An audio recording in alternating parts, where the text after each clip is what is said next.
안녕하세요 여러분. 잘파심 두 번째 손님입니다. 딱 봐도 뭔가 포스가 남다르신, 딱 봐도 잘 팔게 외모가 되신 분인데, 권민창 대표님 모셨어요. 그 마인드셋, 책 좀 읽는 사람 치고 마인드셋을 모르면 좀 간첩이라고 생각합니다. 그래서 오늘 좋은 말씀 많이 들을 거고 질문해 볼 것입니다. 다 활용해 내시기 바랄게요. 자신 소개 좀 해주시죠. 네, 반갑습니다 여러분들. 저는 이제 마인드셋 출판사 대표 권민창이고요.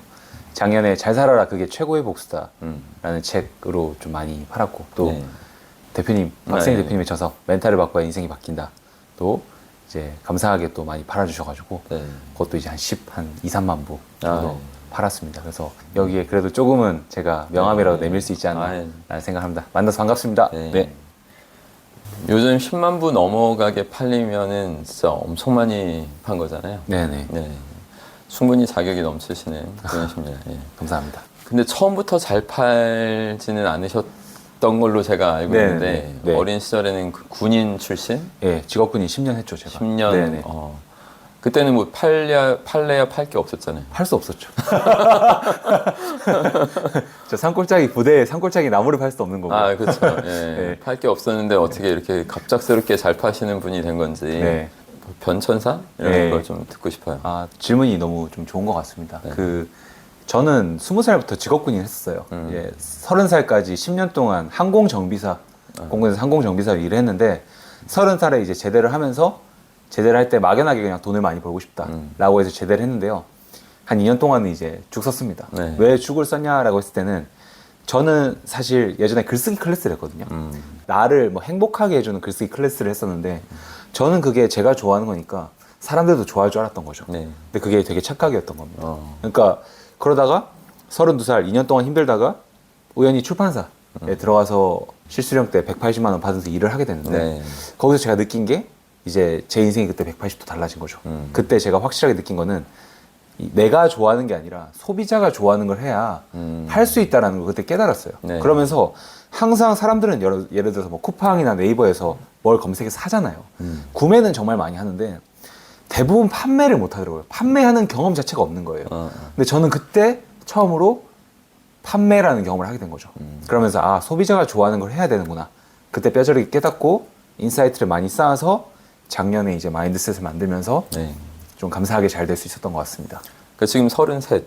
34입니다. 아, 34. 그러니까 지금 한 2년 정도가량 어마어마한 발전을 증명을 하셨는데, 그 어떤 그 원동력이 뭔가, 이런 걸 좀 구체적으로.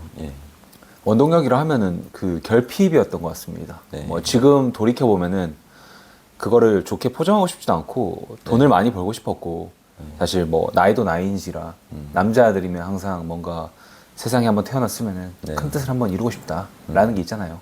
그래서 그런 걸 해보고 싶었는데, 결국 돈이 없으니까 자존감도 낮아지고 내가 지금 뭐 하는 건가라는 생각도 들고, 제대했을 때 보란듯이 내가 잘 살겠다라고 하고 나왔는데, 그 사람들도 이제 그런 것도 있었고, 어머니 아버지가 전화하면서 맨날 우셨거든요, 저한테. 민창아, 그냥 부산 내려온나, 엄마랑 그냥 살자.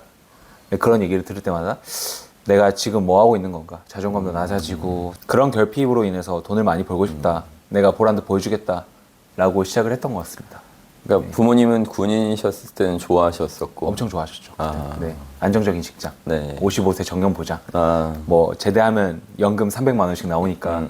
저희 부모님도 단 한 번도 돈을 많이 벌어보신 경험이 없으신 분들이니까, 대표님도 저서에도 쓰셨듯이 아시잖아요. 그렇죠. 그런 분들은 위험한 거 하지 마라, 사업하지 마라, 망한다, 폐가 망신한다, 그런 얘기를 저도 귀에 못이 박히도록 듣고 자랐고, 고등학교 때도 그런 얘기를 듣고 자라다 보니까 이제 그런 것들 들었을 때 결핍이었던 것 같습니다. 근데 그걸 확 깨게 된 계기가 뭘까요?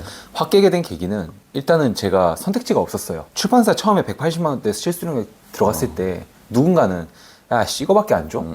야, 뭐 이걸로 무슨 어디 코에 붙여라고 할 수 있겠지만, 저는 그때 당시 선택지가 없었던 게, 제가 직업군인을 하면서 예전에 비트코인으로 좀 크게 투자를 하다가 그걸 퇴직금 담보대출까지 써가지고 제가 마이너스 한 5천까지 갔을 거예요. 그러다 보니까 그 마이너스 통장을 연장을 할 수가 없는 상태였고, 그러다 보니까 내가 직장이 있어야 이걸 연장을 할 수 있는 상태였고, 그래서 거기서라도 내가 열심히 안 하고 돈을 많이 못 벌면 증명하지 못하면은 제 인생은 그대로 끝나는 거였어요. 그러다 보니까 180만 원 받았지만 여기서 내가 진짜 내가 월급 받은 만큼 10배, 20배 이상을 하면은 분명히 나는 여기서 기술을 배울 수 있고 네. 내 몸값은 올라갈 것이다 라고 생각하고 열심히 했습니다. 보수보다 더 많은 어떤 일을 하셨다 이거네요. 근데 그거는 돈 많이 버는 대표님들 대부분이 그렇게 그쵸? 하시잖아요. 네, 맞습니다. 예.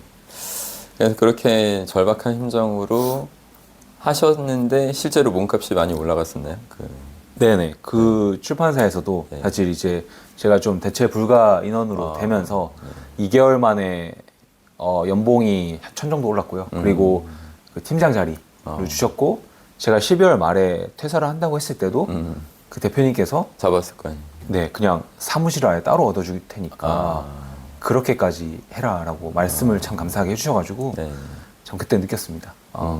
내가 잘하면 어디서든 빛나는구나. 예. 그러면 어쨌든 지금은 이제 출판사 대표란 말이에요. 그건 또 네네. 누가 알아봐 준 건지 아니면 알아봐 달라고 어떤 제안을 하신 건지 어떤 새로운 인연을 만드는 건지. 네. 또 제가 지금 이제 감사하게 모회사 거기 대표님 밑에 분 본부장님하고 연결이 돼 있는데 네. 그분께서 저는 원래는 출판사를 12월까지 떠오르면서 하다가 네. 사실 한두 달 정도 쉬고 싶었거든요. 6개월 동안 제가 너무 달려가지고 너무 6개월 동안 거의 제가 5천만 원 빚을 다 갚았습니다. 아, 그때 예. 월천 벌면서 갚아가지고 이제는 좀 쉬자. 인스타그램 그 광고만 받으면서 좀 꿀 빨자. 예, 예. 제주도 가가지고 아. 디지털 노마드로 살자. 아. 이러려고 했었는데 그분이 이제 제가 잘하고 막 성장하고 보시더니 우리 하나 만들어보자. 출판사를. 브랜드를 만들어보자. 그래서 되게 좋은 조건 제안을 해주셔가지고 네. 이제 제주도 내려가려다가 이제 능력이 너무 뛰어나서 잡혔다. 네, 그래서 참 감사하게 좀 조건을 주셔가지고 그렇게 하게 됐습니다. 마인드셋이라는 네. 그 지금 얼마 안 됐지만 나름 돌풍을 일으키는 네. 출판사로 자리매김됐는데 네, 명칭은 누가 지었어요? 명칭은 이제 같이 지었어요. 같이? 네, 마인드셋 좋지 않냐? 네, 좋다. 네. 하자. 네, 올바른 마인드셋을 의미하는 거였고 네네네. 강력한 마인드셋. 네. 규모가 크지 않단 말이에요. 네, 네. 규모가 크지 않는데도 잘 파는 그 비법이 뭘까요?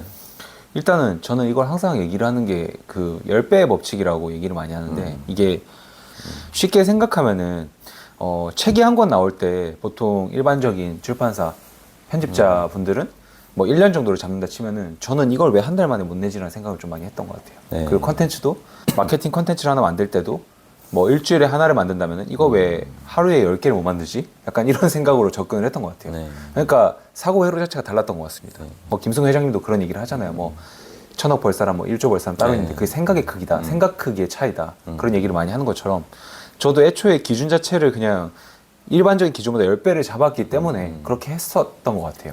예. 그러니까 한계 설정을 일단 다 깨버렸다. 네, 그냥 기존의 한계 설정을 깨버렸고 네. 왜냐면은 기존에 그렇게 해서 정말 잘 됐으면은 제가 따라갔겠지만 그게 아니다 보니까 뭐 대표님도 그 저번 주 토요일 날 그 얘기 하셨잖아요. 주변에 뭐 다 어렵다고 하지만 네. 대표님 주변엔 그런 사람이 없다. 네. 그래서 저도 그렇게 하다 보니까 어려워지는 경우를 거의 못 보게 되더라고요. 다들 뭐 대부분은 뭐 도산한다, 네. 사양산업이다 하지만 아, 예. 누군가는 여기서 돈을 벌고 있단 말이죠. 그쵸. 예. 예. 그런 기준으로 일했던 것 같습니다, 저는. 네. 여하튼 간에 확실한 집중해야 될 것만 집중하셨고 그 최대치로 노력해서 8년은 그 네. 노력을 하셨는데 네. 지금 어떤 걸 사람들의 심리를 어떻게 좀 이렇게 파악을 지금 트렌드를 읽고 있는지. 네. 예. 2022년 이제 작년 같은 경우에는 좀 사람들이 열심히 살아보자. 그러니까 코로나도 어느 정도 끝났고 이겨내자. 예. 그리고 뭐 위로나 힘들다 이런 얘기는 너무 사람들이 좀 네. 질렸었어요 그때 아, 당시에는. 네. 그리고 어떻게 보면 팬데믹 끝나고 다시 사람들을 이제 언택트에서 이제 컨택트 시대가 되면서 사람들을 만나면서 이제 열심히 살아보자. 그 열기가 좀 불붙었던 시기인 것 같아요. 그래서 감사하게 그때 타이밍이 멘탈을 바꿔야 인생이 바뀐다. 잘 살아라 그게 최고의 복수다가 네.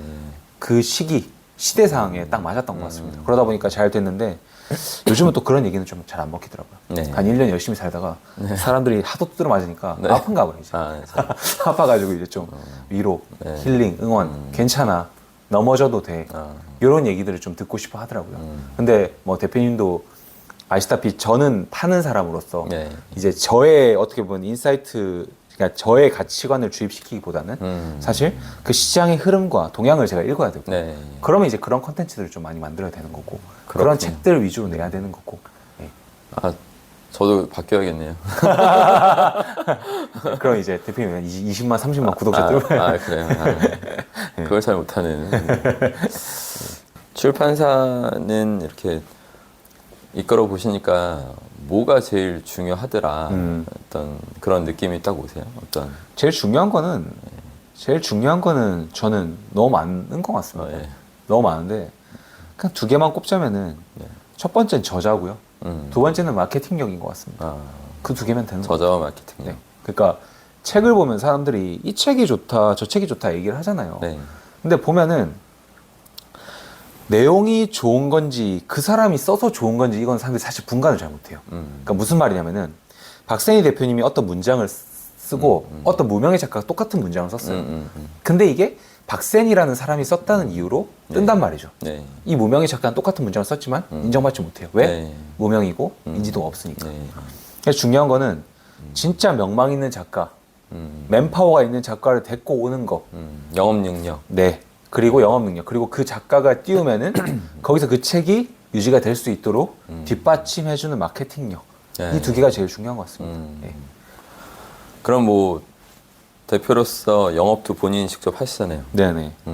그러면 영업할 때 인상 깊던 어떤 뭐 사례가 있어요? 처음에 제가 이제 출판사 할 때는 제가 사실 무명이잖아요. 네. 계약 책도 없고 네. 원고도 없고 네. 그러면은 간절해야 되잖아요. 사실. 네. 그래서 처음 저자를 저희가 돈 버는 형님들 왜 변곡점 쓰신 정윤진 대표님을 했었는데 부산에 계신 분. 네. 그분을 제가 메일로 상황을 솔직하게 말씀드렸어요. 제가 이제 아직까지 책은 못 냈는데 이제 첫 번째 저자로 모시고 싶다. 저자로 모시고 싶다라고 해서 그분이 어쨌든 결과적으로 이제 세 번째 저자로 나오셨거든요. 네. 근데 그분을 만나러 그분이 이제 부산 사셨는데 부산까지 가가지고 커피 한잔 하면서 이제 계약을 했던 기억이 납니다. 지금 같으면 사실 지금은 제가 배가 불렀는지 모르겠는데 멀면 줌 미팅 하거나 예. 그냥 그러는데 사실 그때는 부산까지 가가지고 이제 그렇게 하니까 엄청 감동받으시더라고요. 네. 그래서 이게 영업이라는 거는 이게 물론 효율적이고 그것도 좋지만 이 사람과 사람이 눈을 마주치면서 진심을 나눌 때 네. 결국 성사되는구나 네. 라는 생각도 하게 됐습니다. 네. 계속 이런 초심만 유지해 나가시면 뭐 네. 앞으로도 계속 승승장구하실 분이라는 생각되고. 예. 너무 감사합니다. 그 멘탈 바꿔야 인생이 바뀐다도 트렌드 상관없이 계속 잘 네. 파실 수 있는 건가요? 열심히 팔고 있습니다. 틈새 영업. 그럼 앞으로 이제 어떻게 더 이렇게 더 가다듬고 펼쳐나가고 네. 남들과의 격차를 계속 낼 것인가 그런 어떤 계획이 있다면요? 네. 일단은 종합 출판사로 좀 발돋움하고 싶습니다. 종합출판사. 그러니까 저희가 어쨌든 자기 개발 뭐 약간 에세이 쪽으로 시작을 했잖아요. 네. 이제는 소설도 좀 출간하고 싶고요. 장르를 넓히고. 네, 장르를 좀 넓히고 싶고. 그러니까 저희가 잘하는 무기를 버릴 필요도 없고 버릴 이유도 없거든요. 네. 저희가 잘하는 건 컨텐츠 마케팅. 네. 컨텐츠를 잘 만듭니다. 그럼 이게 그냥 뭐 SNS 채널들을 좀 더 확장을 시키고 네. 거기에 맞는 이제 독자, 예비 독자, 잠재적인 독자들을 더 끌어와야 되지 않나. 근데 그거를 치면은 그게 뭔가 좀 더 농도 깊은 경제 경영이나 자기 개발이기보다는 사람들이 좀 더 가볍게 읽을 수 있는 에세이, 네. 소설 쪽이 아닌가라는 생각이 들어서 물론 경제 경영하고 자기 개발 채널도 많이 키워야 되겠지만 네. 종합적으로 더 책 종수, 권수를 네. 늘리고 분야를 좀 확장하고 싶다라는 생각이 있습니다. 네. 그렇군요. 네. 그럼 출판사 대표로서 이제 실제 구매하는 연령대 네. 일단 가장 공략해야 되는 연령대와 성별이 어떻게 돼요? 근데 이것도 참 재밌는 게 네. 저는 처음에는 이게 좀 놀랐던 게 보통 에세이 하면은 막 10대, 20대 여성들이 많이 읽을 것 20대가 같아요. 막 살 것 같은데. 네, 근데 잘 살아라 같은 경우에 막 30대 남자가 많이 사더라고요. 아, 그래요? 네, 멘탈 같은 경우에도 뭐 40대 여자가 많이 사고. 아, 그랬어요? 아, 약간 이래서 이게 막 저희는 이렇게 타겟층을 설정하고 들어갔는데 그게 정확히 막 맞아 떨어진 적이 막 그렇게 크게 없는 것 같고 그러다 보니까 예전에는 타겟 광고를 할 때도 나이대나 뭐 성별을 정확하게 설정을 했다면은 요즘은 자동으로 해놓습니다. 아, 그럼 알아서 타겟층이 걸러지더라고요. 네. 그게 또 TV 팁이긴 한데 이제 저희는 그래서 뭐 일단 항상 말하는 잠재적인 독자는 10대, 20대 여성이 좀 주가 돼야 되지 않나 네. 네, 라는 생각을 합니다. 네. 좀 재밌는 게 이것도 남자들하고 여성들의 그 소비 구매 패턴도 되게 달라요. 남자들은 그냥 끌리면은 예스24 서점에 교보 인터넷에서 그냥 사거든요. 여자들은 아닙니다. 네. 여자들은 메모를 해놔요, 그거를. 메모를 해놨다가 주말에 우리 교보문고 가자. 친구 잡고 머리도 깎고 예쁜 카페도 가고 그러면서 교보문고 가서 구매도 하고 약간 이렇게 하더라고요. 또 그 구매하는 그 행동 유형도 다르고. 네, 네. 예. 행동 유형이 되게 다르더라고요. 소비 유형이 되게 달라서 예. 좀 재밌었던 것 같습니다. 네. 어떤 나만의 잘 파는 비법을 공유할 수 있나요? 그러니까 나는 남들보다 뭘 팔아도 잘 팔 수 있는데 그 이유가 왜 무엇이다, 뭘 믿고 있다, 뭐 어떻게 하는 것 같다. 저는 무조건 카피라이팅인 것 같습니다. 그러니까 어떤 걸 예를 한번 들어보면 여러분들 그냥 요즘 부동산 이슈 많잖아요. 네. 근데 뭐 부동산 호재 지역 정리 이렇게 첫 번째 카피, 두 번째는 뭐 예를 들어서 뭐 수도권 신축 아파트를 1,000만 원으로 구매할 수 있다고. 약간 이렇게 똑같은 건데 팍 끌리게 한다. 팍 끌리게 하는 건 두 번째 읽어보면 낚시 당하는 거거든요. 그쵸, 사실. 왜냐면은 뭐 이 계약금이 1,000만 원이고 뭐 잔금은 뭐 갑자기 뭐 8,000만 원이야. 그냥 근데 어쨌든 거짓말은 아니니까 이렇게 사람들이 확 끌릴 만한 카피를 첫 장에 배치를 하는 게 이것도 뭐 유튜브로 치면 썸네일이고 네, 썸네일 네. 중요하단 말이에요. 뒤에 모시바퀴도 네, 있잖아요. 네. 인스타로 치면 카드뉴스 1장이고 틱톡으로 쳐도 마찬가지인 거고 네. 이게 모든 게 이게 다 중요한데 저는 이거를 잘하는 것 같아요. 네, 저는 이걸 잘하고 저희 직원분들도 이걸 잘하고 그래서 일장이 썸네일 카피라이팅을 저희는 가장 많이 공을 들입니다. 네. 네. 많이 보게 해야 되니까 일단. 네. 독특한 케이스라고 할 수 있는데 우리 금민찬 대표님은 네. 그러니까 앞서 말했듯이 10년 동안 30살 때까지 직업 군인으로서 뭐 전혀 팔아본 경험이 전무한. 네, 사기만 샀죠. 네. 그러다가 이제 그냥 작은 출판사의 직원으로 들어가서 네. 거기서 실력을 인정받으면서 책을 잘 팔고 하는 그 능력으로 네. 인정받아서 여기까지 딱 왔기 때문에 네. 좀 특이하긴 해요. 예, 특이하긴 한데 좀 책 말고도 팔고 싶은 그런 게 뭐 있거나 뭐 그런 게 뭐 눈에 보이거나 그런 게 있나요? 아니면 책을 더 열심히 잘 팔아야겠다는 그런 마음만 더 강해지시는 건가요? 뭐 책도 팔고 있고 네. 제가 좀 이제 다른 회사들에 좀 그 지분 투자를 한 것들이 있는데 그 중에는 되게 다양한 것들이 많거든요. 네. 그래서 그거 뭐 종목을 따로 말씀을 드릴 수는 없겠지만 네. 왜냐면 또 경쟁자가 생길 수 네. 있으니까 그런 것들도 이제 실험을 하고 시도를 하고 있는데 지금 잘 되고 있습니다. 그래서 이게 방식이 먹히는구나. 결국은 저는 진짜 중요한 게 글인 것 같아요. 글. 예. 카피라이팅도 결국 글이잖아요. 예, 예. 그 사람들이 이게 막 나는 글을 못 써라고 하는데 글 안 쓰고 살 거라고 하는데 쉽게 말하면 카카오톡도 글이잖아요. 사실. 그렇죠. 그 여자의 마음을 사는 것도 글이지. 남자의 진심이 담긴 편지, 카카오톡. 네. 그리고 또 카카오톡 하나로 의가상할 수도 있는 거고 또 글이거든요. 네. 그래서 사람들이 이걸 너무 간과하는 것 같아요. 잘 팔고 싶으면 그래서 글을 잘 써야 된다. 말도 잘해야 된다. 결국 다 잘해야 되네. 네. 네. 그렇죠. 네. 그러니까 뭔가 글을 쓰더라도 건성으로 쓰지 말고 카톡을 하나 쓰더라도 좀 신경 써서. 그렇죠. 해야 뭐 된다. 예를 들면은 오탈자 같은 것도 오탈자를 쉽게 내서 보내는 사람들은 사실 신뢰가 떨어지잖아요. 그렇죠. 그것만 봐도. 맞아. 예를 들어서 뭐 대표님한테도 제안 메일이 많이 오실 테지만 제안 메일을 보내는데 그 내용이나 맞춤법이 틀리거나 뭐 할까 오타가 있으면 깨져. 사실 깨잖아요. 네. 그런 거 비슷한 거죠 사실. 신뢰를 주는 가장 중요한 요소가 글이지 않나 라는 생각을 합니다. 이렇게 글에 정성을 들이다 보면은 좀 몸가짐이나 뭐 이런 것도 태도도 더 잡히는 부분도 있을 것 같아요. 네네 그렇죠. 아무래도 정제되니까 나 안에서 한번 거르고 나가는 거니까 예. 그냥 되는 대로 얘기하고 막 하는 게 아니라 한번 이 사람한테 전달하는 거니까 내가 한 번 더 깔끔하게 정신적으로나 뭐 한번 정제하고 얘기를 하고 글을 쓰는 거니까 네. 훨씬 더 그렇게 되는 것 같습니다. 네. 네. 좋은 말씀 많이 해주셨는데 네. 그 지금 과거의 자신과 같은 사람한테 한 말씀 해주시면 좋을 것 같아요. 아. 그러니까 살기만 잘 살다가 구매만 하고 네. 팔지 못했던 사람들한테 뭔가 이렇게 깨우침을 딱 줄 수 있는 네. 용기를 주거나 저는 자본주의 사회에서 모두가 판매를 해야 된다고 생각을 합니다. 저도 구매만 했던 사람으로서 네, 저는 이제 직업군인이었으니까 나는 투자 반대, 뭐 사업자 못내라고 생각했는데 그것도 결국 변명이더라고요. 팔 수 있는 방법이 다 있고 뭐 지인이나 가족 이용해서 사업자 내도 되는 거고 근데 결국 그게 내가 팔 마음이 없는 거거든요. 근데 그거는 결국 자본주의 사회에서 그냥 노동자로 평생 살아가겠다라는 거. 누군가한테 나의 노동력을 바치면서 그 대가로 월급을 받고 살아가겠다라는 의미라고 좀 생각을 합니다. 좀 세게 말씀드렸는데 과거에 제가 그랬기 때문에. 그래서 여러분들한테 말씀드리고 싶은 거는 이 채널을 보시면서 또 뭐 박세희 대표님 만나셔서 어떻게든 팔아보는 연습, 경험을 반드시 하셨으면 좋겠습니다. 이거는 어리면 어릴수록 좋고요. 빠르면 빠를수록 좋습니다. 팔아보시면은 세상이 바뀔 거예요. 네, 감사합니다. 네. 좋은 말씀이에요. 네. 번데기를 탈피해서 이렇게 비상하고 있는 그 나비가 된 그런 권민찬 대표 모시고 좋은 이야기 나눴습니다. 여러분 많은 인사이트가 곰곰이 이렇게 생각해 보시면 분명히 있을 겁니다. 예.